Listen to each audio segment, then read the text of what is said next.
Hello, and welcome back to another edition of Let's Talk Chicago Bears. Welcome back, returning viewers, loyal watchers, and hopefully new subscribers. Welcome, one and all.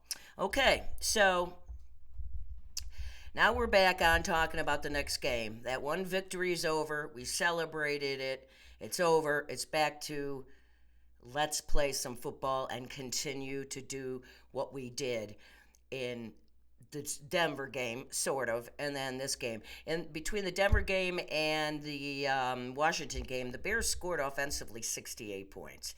And had they won that Denver game, they'd be 2-3 right now, which would be way different than 1-4.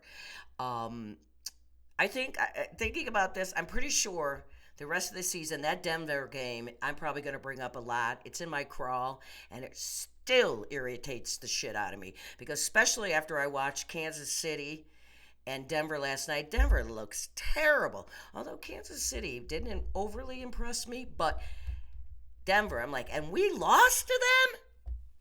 So, I know, Lynn, move on. We're 1-4. Okay, so we are playing the Minnesota Vikings on Sunday in Soldier Field. We all know that. And from what it looks like, it could be a weather game. It could change, but it looks like it's only going to be in the 50s and a good chance of rain. So, and it kind of is, the bad thing about that for the Bears is their number 1 and number 2 running backs are out. So, usually on weather games as of rain, you want to establish a good run. So, we'll see about that. We'll talk about that in a minute. So, the Bears and Vikings have played 124 times, including one playoff game. And, of course, the Vikings are leading. They are leading. They've got 65 wins to 57 wins, and there have been 2 ties. So, that's the history of that. So, let's talk about the Bears, some of the things about the Bears and the Vikings. So the Bears, I always do the team stats. So the Bears are averaging a pass. Remember, these are averages. They're averaging 203 yards a game, and that puts them 18th in the league. This next one's a tough one. Minnesota's averaging 281 yards a game, and they're second in the league. Gonna be a problem for the Bears, as we know. Although, looks like are going to have almost all of our backfield back, so that's the D-backs are back. That's a very, very good sign. Total rush, the Bears are averaging 130. That puts them 9th. Minnesota's averaging 80, and that puts them 29th. So that's a good thing because, let's face it, the Bears' defensive line cannot stop the run. Hopefully each week they're going to get a little better, but right now they can't. Bears have scored an average of 23 points a game. Now remember, these are averages, and that puts them 12th in the league. We're pretty much equal there. They scored 22 points a game, and that puts them 16th. Minnesota. Bears points allowed. We are not last, but we're 31st. We have scored 31 points a game, and that puts us average 31 a game, and that puts us 30th out of 32 teams. Minnesota has been giving up. When I say average, these are points allowed by the defense. So they've allowed 31 average, puts us 30th in the league, not a shock.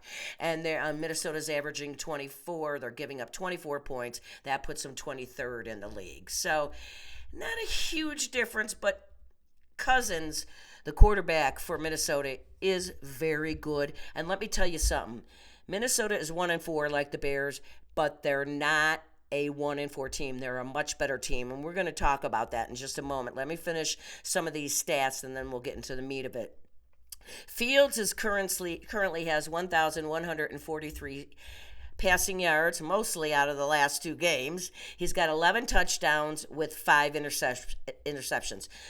a good ratio. I would like to see less interceptions, but that's not a bad ratio.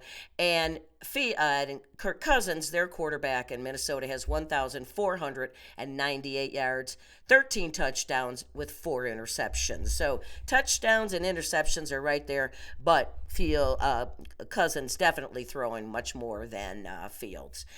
Rushing. Um, Fields Russia has so far rushed for 191 yards. We're not surprised. And Kirk Cousins is not a rusher. He's got 22. I mean, he'll take off if he has to get yards here and there, but he's mostly going to stand in the pocket. Fields has been sacked 20 times, as we know, and Cousins has been sacked 13 times. So I'd like to see that number change, wouldn't you? The total team rushing stats, we have 654 total rush with all our running backs, and they have 404. We definitely beat them in that category, but again, we're missing our number one and number two running backs. So we'll see what happens with Foreman, who has been activated as he will be the main running back on Sunday. We picked him up in the off season. We signed him. The leading receiver for the Bears, no surprise, Moore. He has 531 yards.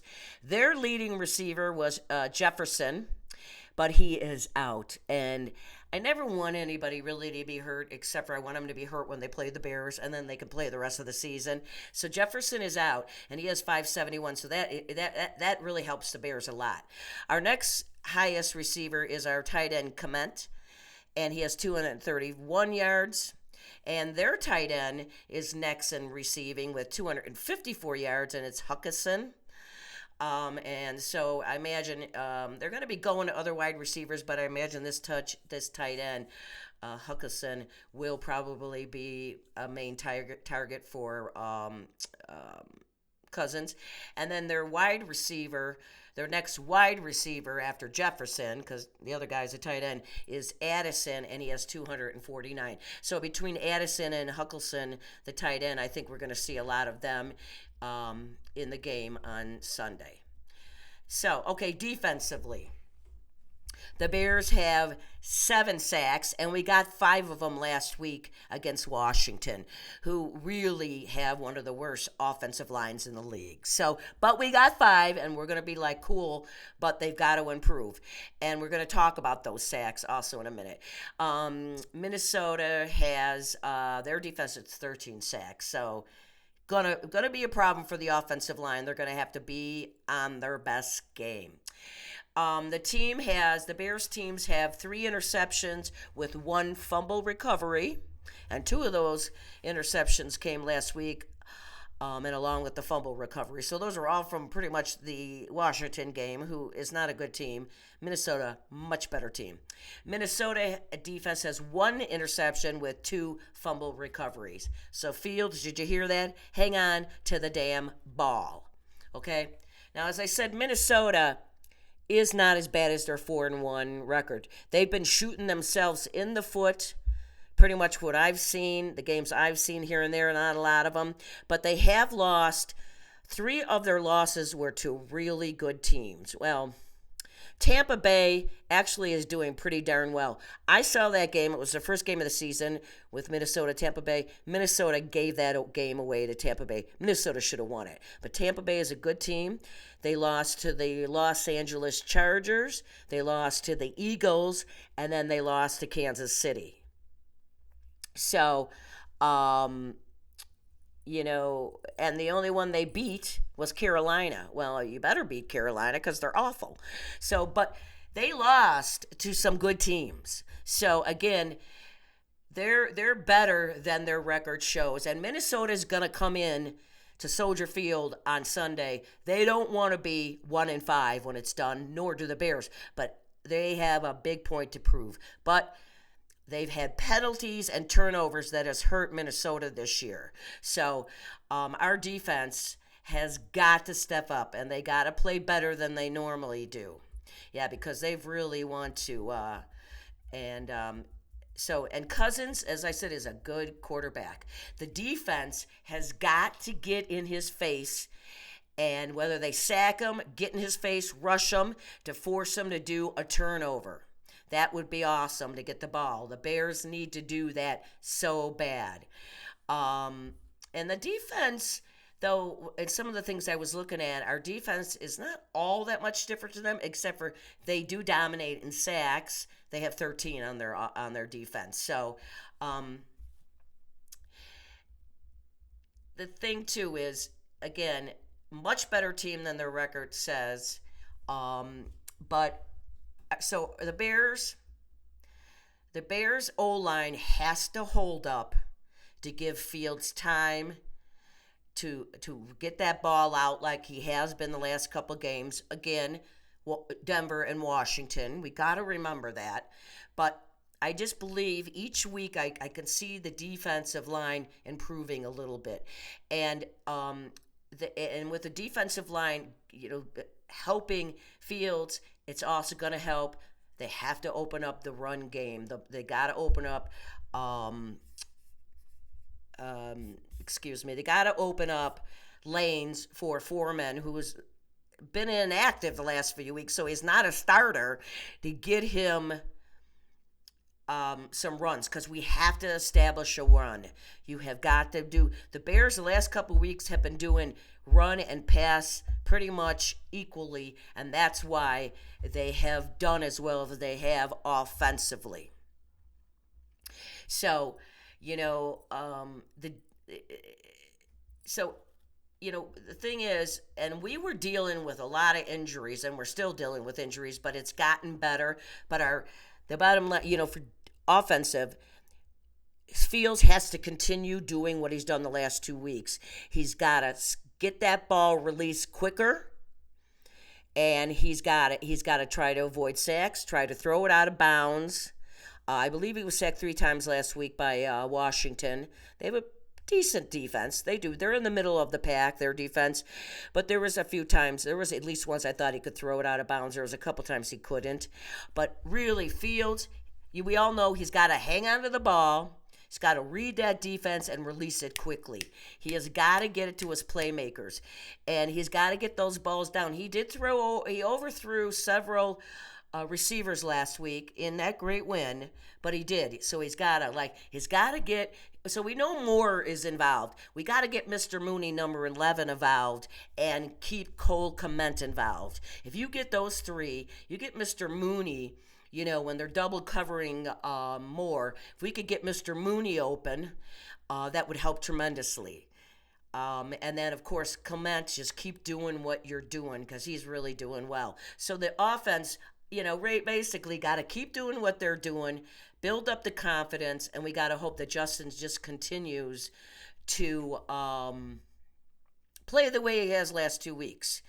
But it, again, is not Denver and not Washington. So he can do it. We can see it. We know. See, that's the thing about Fields, is he is very talented athlete. That's never been a problem. But his biggest problem is not releasing the ball fast enough and not seeing the defenses and reading them correctly. That's his biggest thing to work on, and hanging on to the ball. Again, I've pointed out him alone has given up 28 points to other teams off of his interceptions and fumbles, and that's just not good. But he looked better last week and did that. He did no problems last week with that, so it has to continue to improve. So now the defense. Our defense is not good. We know that.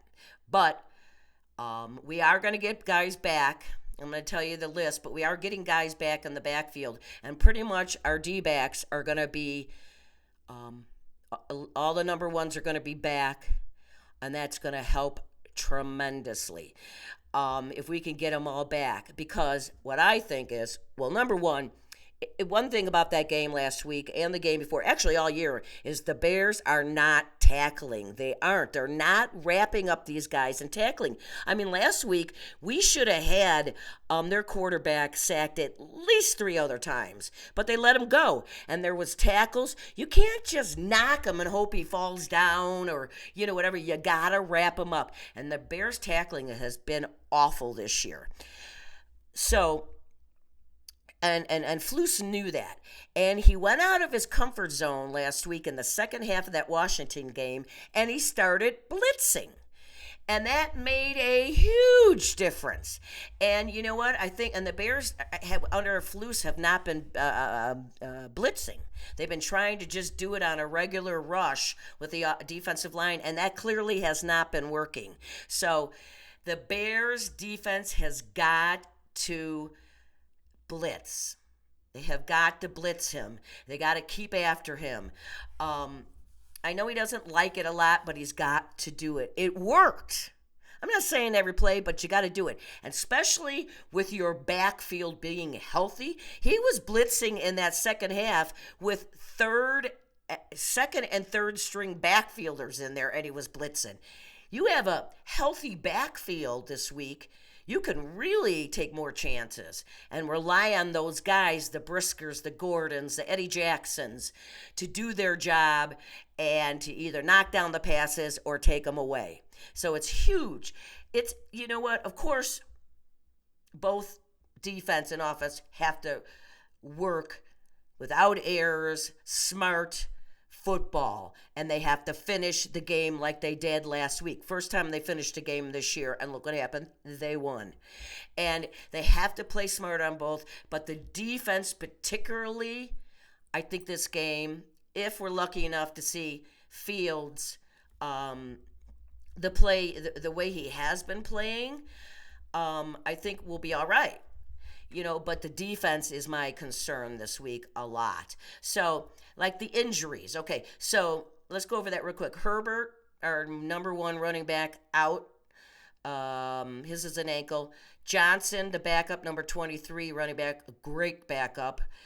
He could be a starter on another team easily. Concussion, he's out. Our center, Patrick, he was out last week with a concussion. He full practiced today. So they have him as questionable, but I'm guessing he'll be in. St. Brown, they had him as out, and then I didn't see him on the list today. So I can't tell you if he's our wide receiver, if he's played or not. Eddie Jackson, today, limited practice. So I'm really hoping he plays on Sunday. Kyle Gordon, backfield, full practice. He's in. And number 32, one of our backfield guys, Smith, he's out. So if we can get Jackson and Gordon back in there with Brisker, it's going to help a lot. So, as I said, as far as our running backs, we have activated number 21 Foreman, who we signed in the off-field. So let's just hope that he has a good game, because we got to get that running game going. That running game gets going, it's only going to help Fields. And Fields open up that running, that passing attack. Plus, it takes time off the clock, which is huge. So I'm hoping that Foreman can really step up and really pound through and get us yards and get us first downs. Correct? Okay, so my threes. I always talk about my threes every week before the game and after the game. Last week in that Washington game was the first time this season the Bears won all three of the threes. And what do I say? I know you're yelling it. If you win my threes, you've got a damn good chance of winning that game, or you're going to win that game. Okay? So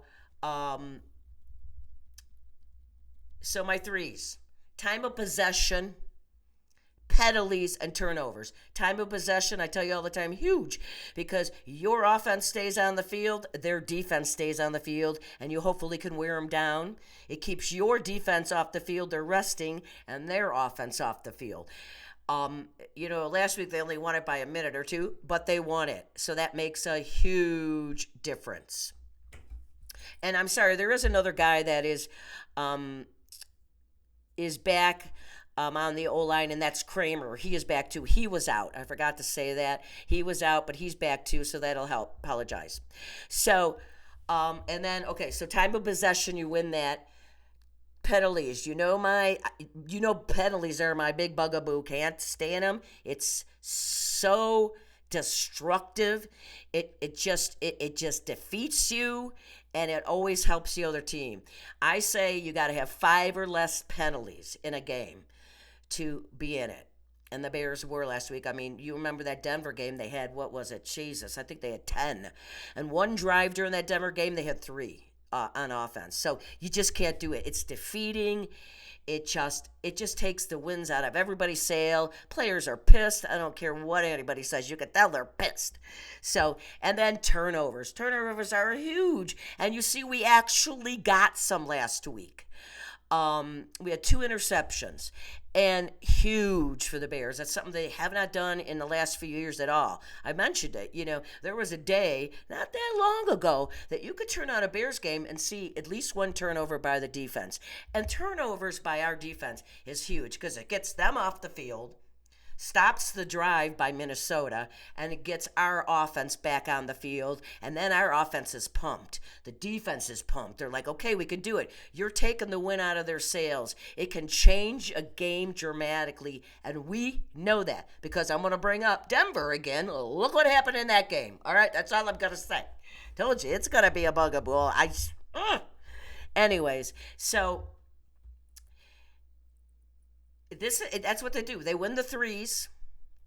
They play air-free, smart football, and they finish the game. I'm hoping that Coach Flus, you know what, there's been a lot of rumors that the Bears are looking to hire either a defensive analyst or a defensive coordinator.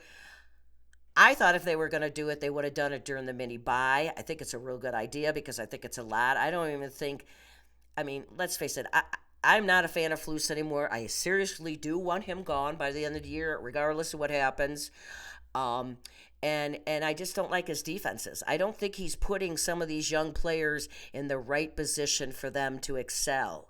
It's like he's putting them in positions to fail. That's what it seems like to me, especially on the defensive line. But he needs to continue to blitz. That's his best bet, in my opinion, in beating Minnesota and trusting your backfield. Now, I could backfired, of course, but on defensively, they got to get 3 and outs, and they got to get a turnover or 2, and they got to get after Kirk Cousins. They have to disrupt him because he'll get flustered. I can tell you that. I've watched I watched him all years at Michigan State, and then I watched him a little bit when he was at the Redskins, and then now with Minnesota. He's a good quarterback. So that's what's got to happen. We all know really what the Bears got to do. It would be really nice to get this win. Then we would be 2-4. And you know what? And then it can keep building the momentum of winning with the Bears, which they desperately, desperately need, is that momentum to, a win no matter what. Even though we beat Washington, it's still the confidence it gives you, and it helps so much, and the morale on the team. If you saw them dancing in the locker room, it was awesome, right? And they deserved it. It's been a rough year. There's been a lot of bad publicity around the Bears. We know it, and it would really be a big boost if we could beat Minnesota. We put Minnesota at last in the division because it's right now Detroit, who is just rocking it. Then I think it's Green Bay, and then we're tied with Minnesota. And wasn't it wonderful to see Green Bay lose on Monday night? Oh, yeah. It always makes my day when Green Bay loses. I'm sorry. I am a true Bears fan. If you're a true Bears fan, you never root for Green Bay. Never. I've heard people say, oh, I like the Bears and Green Bay. Bullshit. You can't do that. It's one or the other if you're a true bleed orange and blue fan like me. Okay. So you know what's going to happen there. So let's talk about, if you've been watching my show, I've been talking about Chris Watts, the Chris Watts story. And I'll give you a short recap if you haven't been paying attention. I do a podcast with Dan, a live podcast on Wednesday nights. It's called Bears Country Podcast, the download with Dan and Lynn. And then Dan has 2 or 3 other podcasts he's done. Well, in the beginning of last year, Chris, who lives in England, reached out to Dan. They became friends, and then Chris was on has been on many a Dan show. Chris is kind enough to watch my show too. So Dan started a GoFundMe page last year to raise money to see if Chris could come to America and see a Bears game in person, because he's been a fan since '85 when he was a kid. He is 50 now, so he was a kid and he's watched every game since. It's really cool. And we raised the money. Well, Dan did. I put in, but we did raise the money. Put in, and now Chris is here. He arrived last night. He's going to the Sunday game to see the Vikings. And I thought it would be cool if I could get him on. So I wrote several TV stations weeks ago about this, and like, this is such a cool story. People pitched in for somebody they don't know to bring him here to see a Bears game. And it was all Bears fans. Isn't that cool? So the only station that answered me was Fox 32. They have a morning show called Good Day Chicago. And we were going back and forth, and I'm like, yeah, Chris. And I guess on Fridays they do super fans. So they said yes. Well, it didn't go quite the way they promised, which is not really a shock. Because Chris was on today. Do not get me wrong. Chris was on that show, the guy from London. They interviewed him. But Dan, my buddy, and the other podcast guy was supposed to be on it too, and they were supposed to tell the story. They didn't tell the story how he got here. It was really disappointing, but Chris Watts was on TV in America, so that's pretty cool. But my friend Dan was not, and we were told he would be. So kind of shitty that they did that, but it's still cool that Chris got on show, right? So that was his 2 minutes of fame. Then 2 days ago, I did receive a text from Larry Meyer, the Bears senior staff writer, and I think he also does all their articles on their website. He contacted me and he asked me about it, and he's like, yeah, I'd like to know more about Chris and yourself and Dan. So I talked to him a little bit about me, and then I gave him Dan's phone number, because Dan, he's picking him up from the airport. Dan has gotten him, he's staying with Dan at Dan's relatives. Dan lives in Atlanta now, but he is from Illinois. And if you remember him and he grew up 2 miles from where I lived in Lake Villa. He was in Round Lake. I was in Lake Villa. And anyways, they all got in touch with each other, and Larry's like, well, it won't be an article this week because the articles are pretty much done and they're all about this game, which I get, the Minnesota game. But he's hoping to write an article about this and post it next week. So if that happens, I will let you know, because Larry Meyer is meeting up with Chris and Dan at the game so he can interview them. So pretty cool, right? So maybe there'll be a nice article. Dan and I are kind of hoping, selfishly, because he wanted to name his podcast and my show on that TV show, but they didn't let him on. And so when he talks to Larry, and I gave Larry I said, listen, if you write an article, I did start, I got contacted the Bears about this, and I got him on TV. Could you just mention me in my show? Let's Talk Chicago Bears, Lynn Hayden. Maybe I could get a couple more subscribers. That would be cool.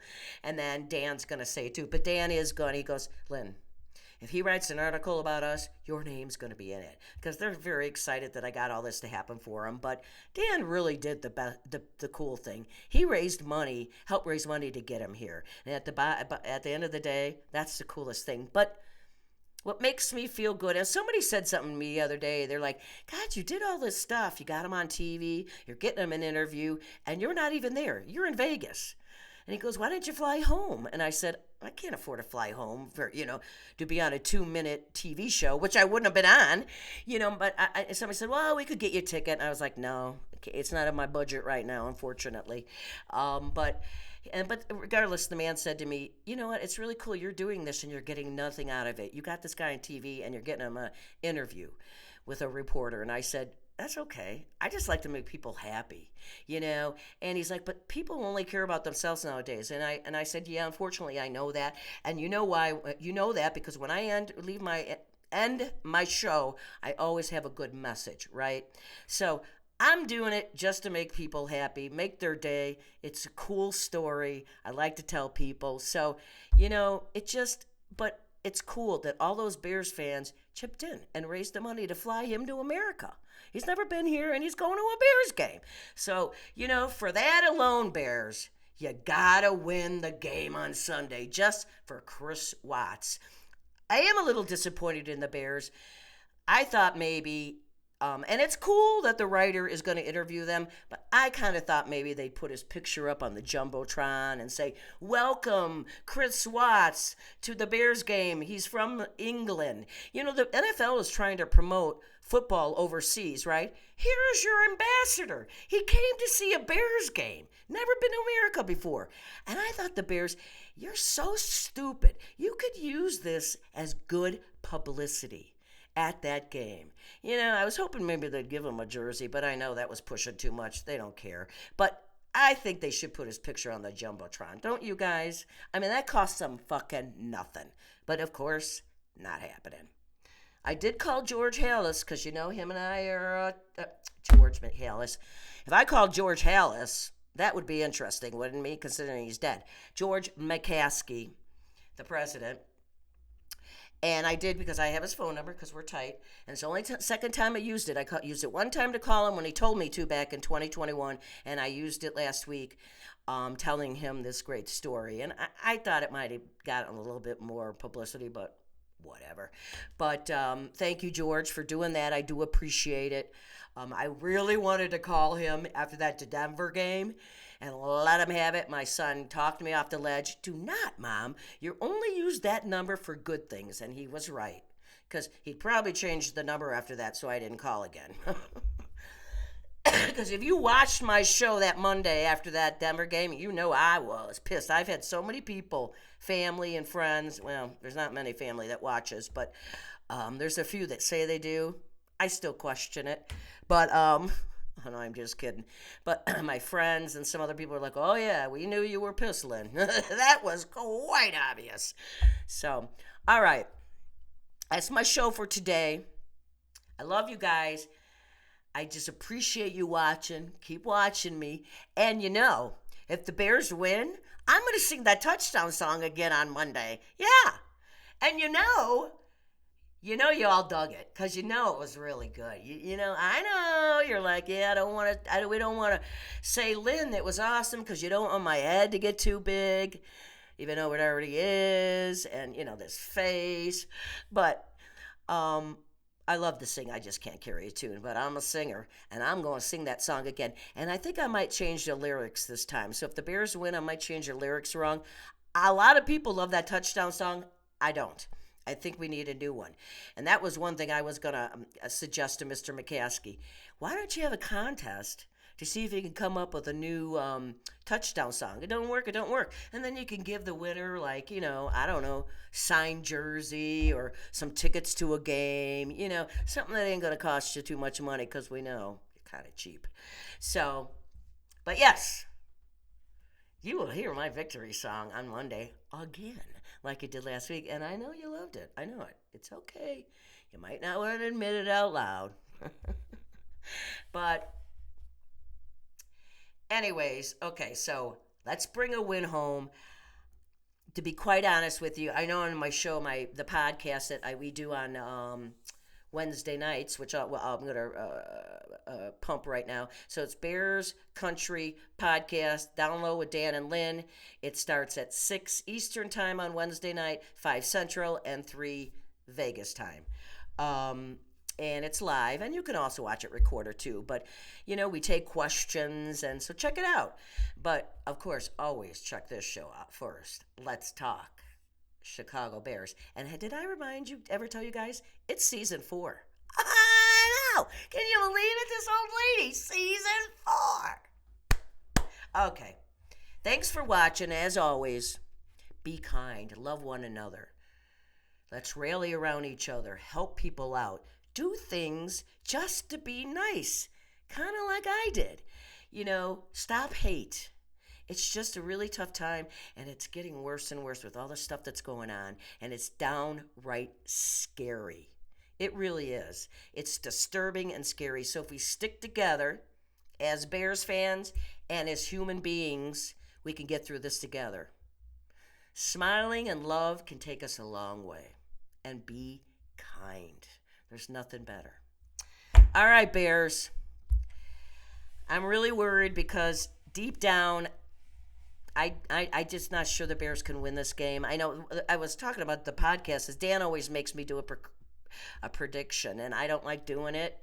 I'm never right about it, but I don't have a good feeling about this game. There's unless the Bears do completely air free, smart, finish the game. Only way they're going to win this game. It's going to be a tough one, but being a Bears fan all these years, I still say they're going to win, of course. They're the Bears. Pickled.